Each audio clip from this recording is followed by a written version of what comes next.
नमस्कार, गुरु मंत्र में स्वागत है आपका। मैं हूं रुक्मणी। आज हम बात करेंगे ग्रहों की चाल के बारे में। जून 2025 का महीना, ग्रहों की चाल में कई महत्वपूर्ण बदलाव होने जा रहे हैं। भारतीय ज्योतिष शास्त्र में इन ग्रहों की चाल का काफी महत्व है। जून का महीना ग्रहों के गोचर का कई राशियों पर प्रभाव देखने को मिलने वाला है, जिसमें जून के महीने में शनि की बकरी चाल और गुरु का बड़ा परिवर्तन देखने को मिलेगा, जिसमें कुछ राशियों पर इसका सकारात्मक दिखेगा तो कुछ पर नकारात्मक प्रभाव देखने को मिलेगा। सबसे पहले जून के महीने में शनि ग्रह 138 दिनों के लिए मीन राशि में बकरी यानी उल्टी चाल चलेंगे।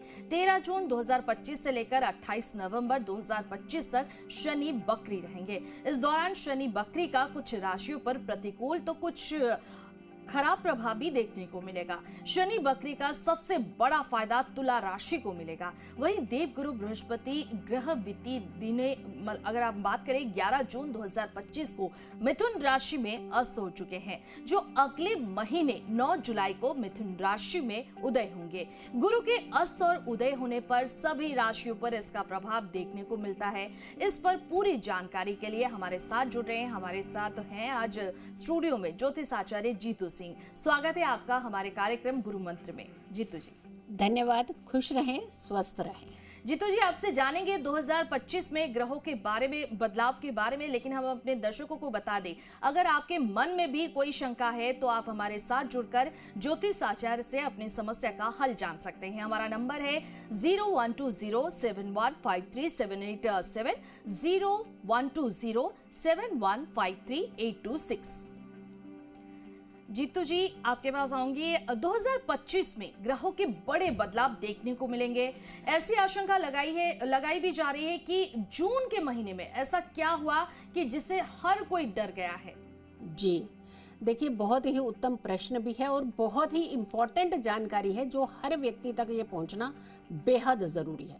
डेफिनेटली हाहाकार मचा चुकी है ग्रह सारे, और उसमें भी अगर कुछ खास ग्रहों की बात करें जो मैलेफिक प्लैनेट होते हैं, जैसे मंगल और केतु, ये वैसे ही उग्र प्लैनेट है। ये वैसे ही मंगल जो है ये कहीं ना कहीं एक नेगेटिव प्रभाव डालता ही है, और खास करके मंगल और शनि का जब षडाष्टक योग बनता है तो ये बहुत ही उग्र अवस्था में हो जाता है। और यहाँ पर अगर के हम सिचुएशन देखते हैं मंगल और केतु की, वो सिंह राशि में यानी अग्नि तत्व राशि में। मंगल अग्नि तत्व प्लेनेट, अग्नि तत्व में उसका प्रवेश, और कई तरह की घटनाएं आपको इस समय देखने को मिली। जैसे एक तरफ कहीं देखा कि आगजनी और इतनी सारी जान माल का नुकसान हो गया, और वहीं दूसरी तरफ लैंडस्लाइड का होना, वहीं मंगल का पीड़ित होना, शनि के साथ जो है इसका कॉम्बिनेशन षडाष्टक योग का बनना, और वहीं तीसरी तरफ अगर हम देखते हैं गुरु अतिचारी का होना, तो यानी कुल मिलाकर के जो अवस्थाएं बन रही हैं वो किसी कंडीशन में अच्छी नहीं बन रही। चाहे प्रलय की बात करें, जल की प्रलय की बात करें, क्योंकि चंद्रमा जो है वो कुंभ राशि में भी रहा है, राहु के साथ रहा है, और अब मीन राशि में अब निकला है आज। तो यहाँ पर जब तक वो कुंभ राशि में भी रहा, 2-2.5 दिन तक उन्होंने हर तरफ से आपने देखा होगा, यहाँ कोई डूब गया, यहाँ कोई बह गया, यहाँ कुछ ऐसी प्रलय आ गई, यहाँ जल बह गया, जल का बहाव हो गया, लैंडस्लाइड हो गया, जमीन खिसक गई, यानी कई ऐसी चीजें। बात डरने की नहीं है, बात अवेयर होने की है। हाँ, डेफिनेटली हम कई बार हम ये सोचते हैं कि बेझिझक हम हर जगह हर मूवमेंट पर कहीं भी निकलने को तैयार हो जाते हैं, लेकिन जब थोड़ा सा डर किसी के दिमाग में आता है तो वहाँ अवेयरनेस हमारी साथ साइमल्टेनियसली चल पड़ती है। तो अवेयर ज़्यादा होइए, आप डर को थोड़ा सा पीछे करिए, डेफिनेटली करिए, लेकिन अवेयर तो होना आपका काम है ना। कि अगर मान लीजिए कि इस तरीके की ग्रहों की युति बन रही है, मंगल और केतु की बड़ी एक खतरनाक युति जिसे हम कहते हैं वो बन रही है, तो क्यों हम ऐसी जगहों पर बार बार जाने का प्रयास करें जहाँ पे ऐसी घटनाएं हो सकती हैं, उसकी संभावनाएं बन सकती हैं। तो हमें यहाँ पर थोड़ा सा संभलना है, थोड़ा सा समझना है। अभी भी ये स्थितियां जून के महीने नहीं, हम तो कहेंगे कि जुलाई 28 तक ये स्थितियां आपको देखने को मिलेगी। कहीं अर्थक्वेक होगा, कहीं लैंडस्लाइड होगा, कहीं जल की प्रलय होगी, कहीं बहुत बड़े उच्च पद पर बैठे हुए किसी खास व्यक्ति की जान की हानि हो सकती है। तो यानी कुल मिलाकर के देखें तो ये समय जो है ये जो षडाष्टक योग है, ये जब तक अपनी दूरी नहीं बनाएगा तब तक ये समस्याएं आपको फेस करनी पड़ सकती है, लेकिन बचाव है, रास्ते बहुत सारे हैं, घबराइए नहीं। बिल्कुल। जीतू जी, इन ग्रहों का प्रभाव आम जनता पर तो देखा ही जा रहा है, लेकिन क्या किसी खास राशि पर भी इसका प्रभाव रहेगा? जी बिल्कुल, देखिए सिंह राशि में सबसे पहले तो ये युति हुई है जी। मंगल और केतु की जो युति थी, जो कॉम्बिनेशन था, ये सिंह राशि में, और सिंह राशि अग्नि तत्व राशि है, मंगल अग्नि तत्व प्लेनेट है, और जो केतु है वो शैडो प्लेनेट, सडनली यानी सडनली चीजें करवाता है, जिसके आपने कभी एक्सपेक्टेशन नहीं की होती, ऐसी कुछ संभावना, ऐसी कुछ घटनाएं घट जाती हैं। तो यहाँ पर ये युति जो है सिंह राशि में, तो सिंह राशि को तो खास करके बदलने, अपने आप को बहुत कंट्रोल करने की ज़रूरत है, अपने आप में कंट्रोलिंग के साथ साथ कुछ अवेयर होकर के कुछ फैसले लेने की ज़रूरत है। वहीं दूसरी तरफ देखते हैं तो मिथुन राशि यानी जेमिनी में अगर हम बात करते हैं तो गुरु का प्रवेश, जो जेमिनी के अंदर गुरु का प्रवेश अतिचारी मूवमेंट में चल रहा है, तो यहाँ पर भी आपको मिथुन राशि यानी जेमिनी को भी थोड़ा सा प्रिकॉशन लेने की ज़रूरत है। राहु और खास करके चंद्रमा, इनकी युति चली थी आपकी कुंभ राशि में, तो यहाँ पर भी थोड़ा सा प्रिकॉशन तो आपको यहाँ भी लेना चाहिए, क्योंकि राहु की डिग्री जब तक कम से कम ये 5 डिग्री के ऊपर क्रॉस नहीं कर जाता तब तक इसका प्रभाव देखने को मिलता है। और अब मीन राशि में जो चंद्रमा है वो मीन राशि में हो गया, और 12वां भाव लॉस का है, लॉस भाव में चंद्रमा की युति जो है ये भी अच्छी नहीं मानी जा रही है। तो यानी कुल मिलाकर के आपको प्रिकॉशन ही इन 3 राशियों को स्पेशली लेने की जरूरत है। लेकिन हम ये कहेंगे कि बाकी लोग भी, कई बार गेहूं के साथ धुन पिस जाता है, किसी एक के ग्रह खराब होते हैं, बाकियों को साथ चल पड़ते हैं हम लोग। तो यानी ध्यान रखिएगा, अगर प्रिकॉशन ले सके तो I think it's best medicine है। बिल्कुल जीतू जी, इस डर से और ग्रहों के प्रभाव से तो बचने के लिए और मानसिक शांति के लिए क्या उपाय करें? बिल्कुल, देखिए सबसे पहले देखिए 2 तरीके की चीजें यहाँ पे समझने का प्रयास कीजिएगा। जब हम इंडिविजुअल पूजाएं करते हैं, घर के अंदर पूजा करते हैं, तो वो हमारी पारिवारिक सुख शांति की पूजा होती है। लेकिन जब हम अनुष्ठान करते हैं, बहुत सारे लोग इकट्ठे होकर के पूजा करते हैं, तो वो जन धन की हानि जो है उसे बचाता है। यानी आम जन के लिए वो पूजा होती है, और हमारे देश के लिए वो पूजा होती है, हर व्यक्ति के लिए वो पूजा होती है। तो यहाँ पर आपको इकट्ठे क्लब होकर के पूजाएं करनी चाहिए, शिव पूजा करनी चाहिए, रुद्राभिषेक करने चाहिए, आपको सुंदरकांड के पाठ करने चाहिए, कन्या पूजन करना चाहिए, खास करके मंगलवार के दिन आपको कन्या पूजन करना चाहिए, शनिवार के दिन आपको दान जरूर करना चाहिए, जितना भी आपका सामर्थ्य हो शनिवार के आपको दान करने चाहिए। यानी इस तरीके के जब क्लब में आप पूजा करते हैं, बहुत सारे लोग इकट्ठे होकर के, तो वहां पर इसका जो एक इम्पैक्ट है वो हर व्यक्ति तक एक एनवायरनमेंट के अंदर पहुंचता है। ऐसे नहीं कहते थे कि बड़े बड़े अनुष्ठान जो है हमारे साधु तपस्वी ऋषि मुनि करते थे और बड़े लेवल के यज्ञ करते थे, बहुत सारे लोग साधु इकट्ठे होकर के यज्ञ करते थे, तो उसका इन्वायरमेंट के साथ सीधा कनेक्शन होता था। जब हम घर के अंदर इंडिविजुअल पूजा करते हैं तो हम घर की सुख समृद्धि की पूजा करते हैं, जब बाहर निकल करके पूजा करते हैं तो हम देश हित की पूजा करते हैं। तो हमें इस समय दोनों तरीके की पूजा करनी है, हमने अपने परिवार को भी सुरक्षित रखना है, अपने देश को भी सुरक्षित रखना है,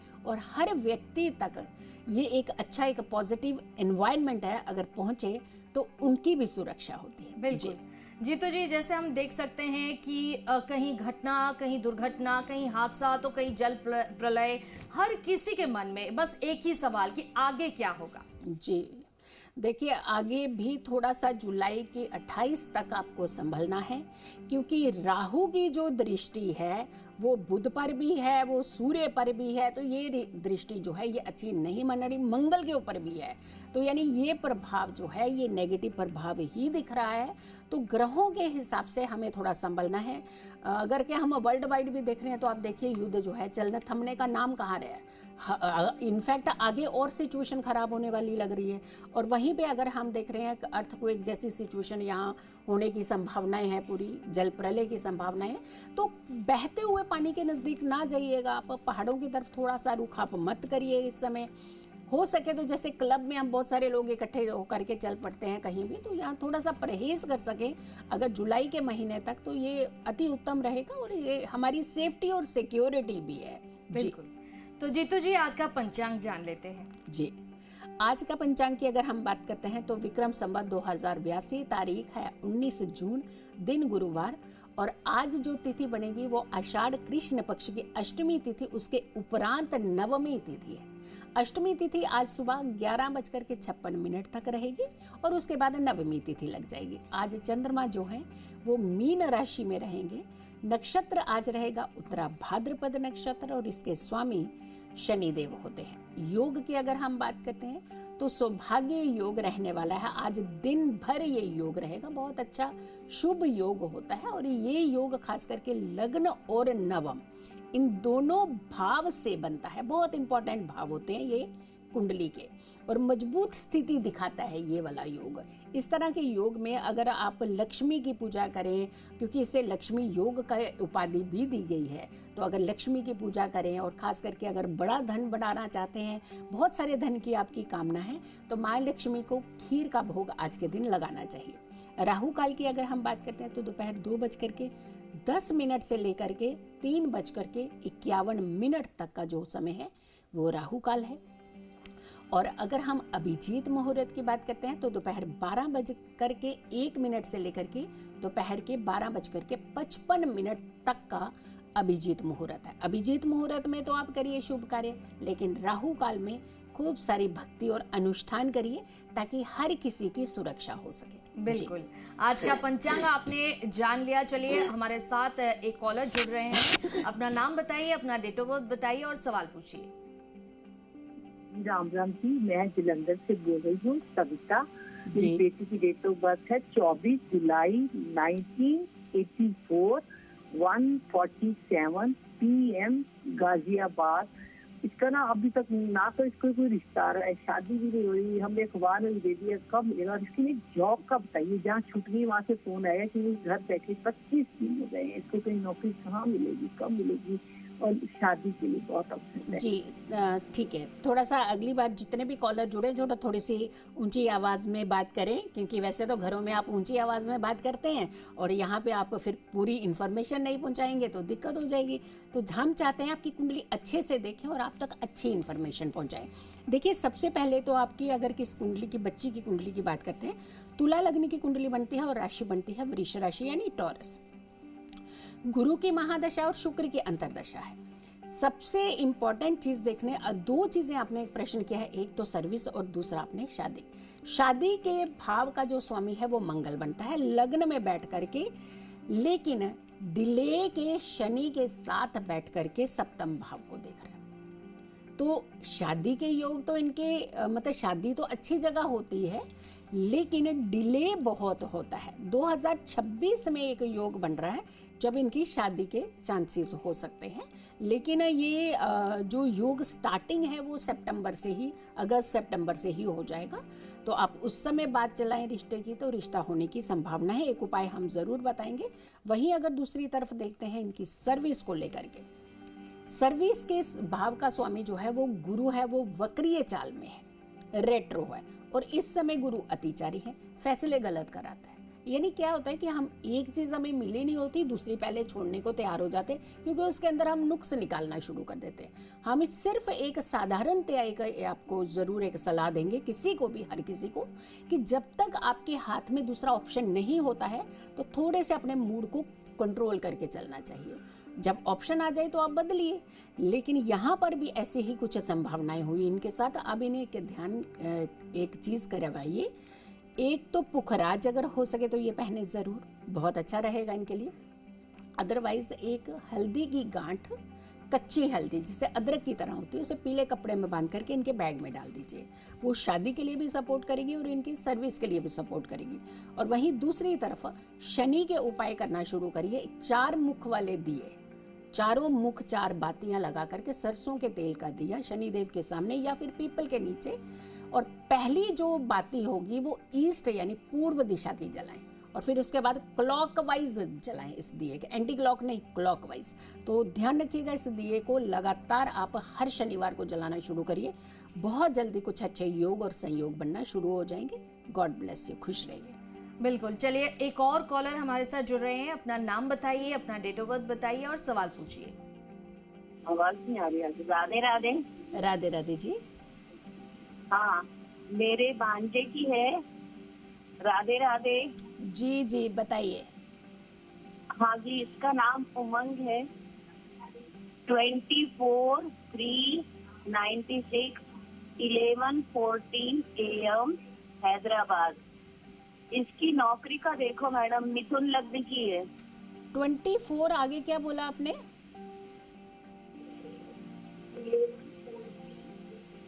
94। 14 24 मंथ कौन सा बताया आपने?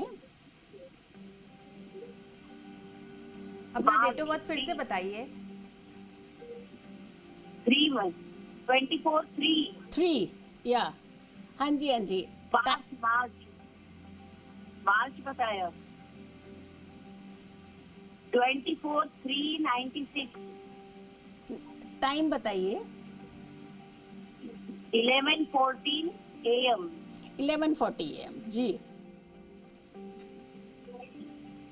जी बताइए क्या पूछना चाह रहे हैं आप? 11:14 11:14 AM। हाँ जी आप हैदराबाद। जी जी प्रश्न करिए आप। नौकरी के लिए बताइए, मिथुन लग्न की। जी बिल्कुल बिल्कुल, मिथुन लगन की ही कुंडली बन गई है और वृष राशि बनती है इनकी। राहु की महादशा, शुक्र की अंतरदशा चल रही है। नौकरी में बहुत सारी प्रॉब्लम्स हैं जी। इनका मंगल जो है अस्त है, जो नौकरी के भाव का ही प्लेनेट है। सबसे पहले अस्त प्लेनेट और खास करके 5 ग्रहों की युति, 5 ग्रह एक साथ दशम भाव में है इनके। और उसमें भी देखिए ग्रह कैसे हैं। बुध इनका नीच का है, शनि इनका अस्त है, मंगल इनका अस्त है, सूर्य की डिग्री आगे बढ़ चुकी है और केतु है साथ में। तो दिक्कत तो देखिए होती है ऐसे बच्चों को। थोड़ा सा इन्हें सबसे पहले तो लग्न का स्टोन पहनाइए ताकि इनका थोड़ा सा मनोबल स्ट्रांग रहे और डिसीजन ये ढंग के ले पाए, क्योंकि इनका मूड इतना ज़्यादा स्विंग होता है, इन्हें समझ ही नहीं आता कि कौन सा डिसीजन इनके लिए सही है, कौन सा गलत है। और फिर इसकी वजह से गुस्से में भी रहते हैं, एंजाइटी होती है इनको। और एक तो पन्ना कम से कम 8.25 रत्ती का इन्हें पहना दीजिए। चांदी में भी पहना सकते हैं और या फिर आप गोल्ड में भी पहना सकते हैं बुधवार के दिन। दूसरा मंगल का एक स्टोन होता है जिसे हम मूंगा कहते हैं, कोरल। ये भी कम से कम 8.5 रत्ती का इन्हें तांबे में बना करके मंगलवार के दिन पहना दीजिए। ये 2 जो स्टोन है इन्हें कभी भी जिंदगी में अपने हाथ से नहीं उतारने हैं अगर इन्होंने जीवन में कुछ अच्छा करना है। ये करिए और शायद इनके बहुत अच्छे जो योग है सर्विस के, बहुत अच्छे योग बन जाएंगे और सर्विस इनकी चलेगी, टिकेगी। यानी जैसे मिलती तो है लेकिन उसके बाद फिर एकदम से गायब हो जाते हैं, तो थोड़ी सी ये सर्विस अच्छे से कर पाएंगे। जी गॉड ब्लेस यू, खुश रहिए। बिल्कुल। चलिए एक और कॉलर हमारे साथ जुड़ रहे हैं। अपना नाम बताइए, अपना डेट ऑफ बर्थ बताइए और सवाल पूछिए। हेलो जी हेलो जी जी बताइए। हेलो जी बताइए मेरा बताइए। नाम जयपुर से बोल रहे हैं। जी जयपुर से बोल रही हूँ, मैं प्रेमलता बोल रही हूँ। जी मैं जी हाँ, मैं ये कहना चाह रही हूँ कि मैं है ना कि हमारे घर में है ना, जो प्रेमलता बोल रही हूँ मैं, है ना कि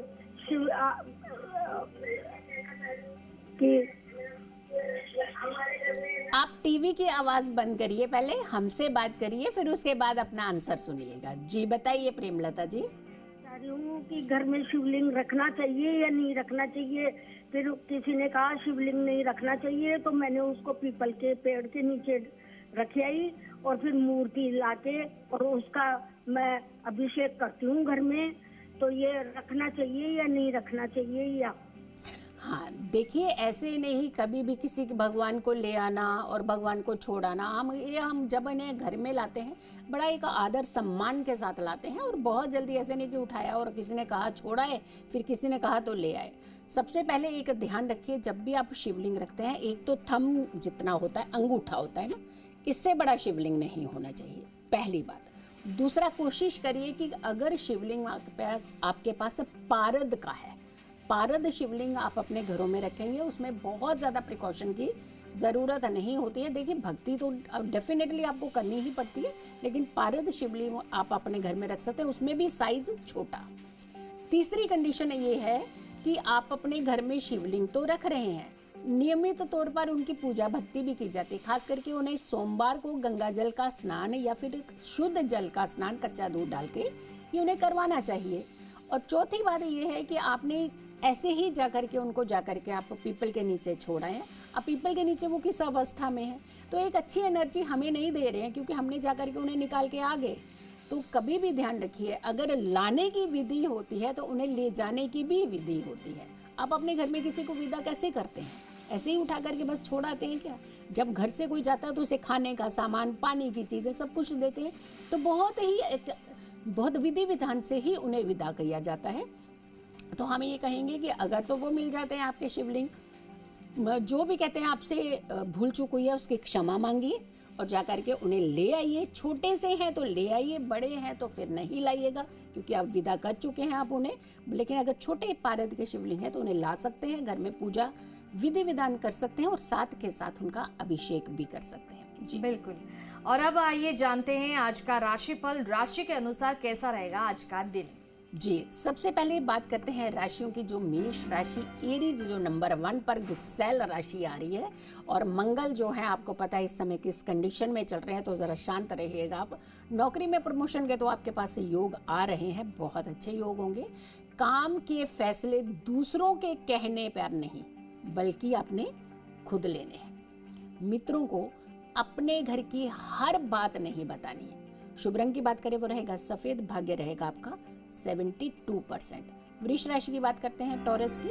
किसी से वायदा नहीं कीजिएगा आज के दिन आप, क्योंकि आप पूरा तो कर नहीं पाएंगे और फिर ये झूठा कहलाया जाएगा वादा। तो इसलिए आज आपने किसी से प्रॉमिस नहीं करना है। अपनी भावनाओं के ऊपर, इमोशंस के ऊपर कंट्रोल रखिएगा। झूठ बोल करके घर से बाहर नहीं जाना है, यानी निकलना तो बाहर है, कमिटमेंट कहीं और है, लेकिन घर में आप झूठ बोल रहे हैं, तो ऐसा नहीं करना है। शुभ रंग की बात करें वो रहेगा जामुनी, भाग्य रहेगा आपका 68%। मिथुन राशि की बात करते हैं जेमिनी की। बच्चों को लेकर के परिवार में मन मुटाव की स्थिति बन सकती है आज के दिन। मेहनत के बाद ही आपको आज के दिन धन प्राप्त होगा। आज कहीं घूमने जाने का कार्यक्रम बन सकता है आपका। शुभ रंग की बात करें वो रहेगा सफेद, भाग्य रहेगा आपका 65%। कर्क राशि की बात करते हैं यानी कैंसेरियन की। कार्यस्थल पर थोड़ी सी परेशानी आज के दिन आपको फेस करनी पड़ सकती है। बेवजह अपने किसी से नहीं उलझना है। मित्रों का सहयोग आपको आज के दिन मिलेगा। शुभ रंग की बात करें वो रहेगा क्रीम, भाग्य रहेगा आपका 62%। सिंह राशि की बात करते हैं यानी लियो की। परिवार में चल रहा जो क्लेश है, जो बहुत ज्यादा तनाव था, वो खत्म होगा। अपना घर बनाने का सपना जो है वो आपका पूर्ण हो सकता है।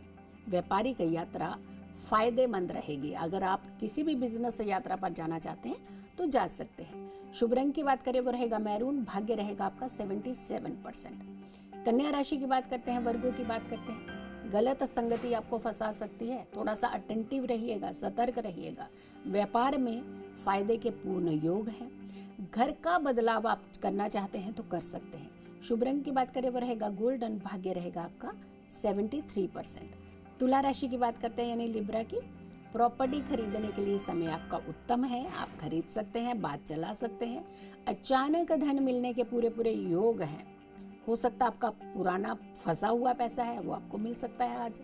अपने क्रोध के ऊपर जरा थोड़ा सा काबू रखिएगा, वरना अच्छे कार्य भी बिगड़ सकते हैं। शुभ रंग की बात करें वो रहेगा ग्रे, भाग्य रहेगा आपका 76%। वृश्चिक राशि की बात करते हैं यानी स्कॉर्पियो की। धन कड़ी मेहनत से ही आज के दिन आपको प्राप्त होगा। भाई बहनों में गलतफहमी बढ़ सकती है। विद्यार्थियों को आज के दिन थोड़ी सी मेहनत तो करनी ही पड़ेगी। एंजॉय भी करिए, लेकिन थोड़ा पढ़ाई की तरफ भी ध्यान दीजिएगा। शुभ रंग की बात करें वो रहेगा ब्राउन यानी भूरा, भाग्य रहेगा आपका 66%। धनु राशि की बात करते हैं सेजिटेरियस की। कर्ज से मुक्ति मिल सकती है आपको, कोई ना कोई एक अच्छा रास्ता मिल सकता है आज। सेहत खराब हो सकती है, डॉक्टर की सलाह अवश्य लीजिएगा, यानी अपना इलाज खुद नहीं करना है, एक्सपर्ट हैं उनसे सलाह लीजिएगा। वाहन सावधानी से चलाएं। शुभ रंग की बात करें वो रहेगा काला, भाग्य रहेगा आपका 64%। मकर राशि की बात करते हैं कैप्रिकॉर्न की। घर के लिए खरीदारी आप चाहें तो आज के दिन कर सकते हैं। धन का निवेश, इन्वेस्टमेंट आप करना चाहते हैं कहीं तो कर सकते हैं, इसमें लाभ मिलेगा आपको। नया काम भी आज के दिन आप शुरू कर सकते हैं। शुभ रंग की बात करें वो रहेगा सिल्वर, भाग्य रहेगा आपका 86%। कुंभ राशि की बात करते हैं एक्वेरियस की। गाड़ी यानी वाहन सावधानी से चलाइएगा। अपने से नीचे के अधिकारियों से बिल्कुल आज के दिन नहीं उलझना है आपने। नौकरी में उन्नति के योग हैं। शुभ रंग की बात करें वो रहेगा नीला। भाग्य रहेगा आपका 63%। आखिरी राशि है मीन राशि यानी पाइसी। आपका जो रकम, आपकी जो धन है वो डूबा हुआ था, आपको लग रहा था नहीं मिलेगा, लेकिन आज मिलने की संभावनाएं बन रही है। समाचार आपको थोड़ा सा मिल सकता है कि आपका पैसा आपको मिलेगा। अस्पताल के चक्कर भी लग सकते हैं, यानी हेल्थ का आपने आज के दिन खास ध्यान रखना है। अचानक आपके घर में मेहमान आ सकते हैं, गेस्ट आ सकते हैं। शुभ रंग की बात करें वो रहेगा हरा। भाग्य रहेगा आपका 66%।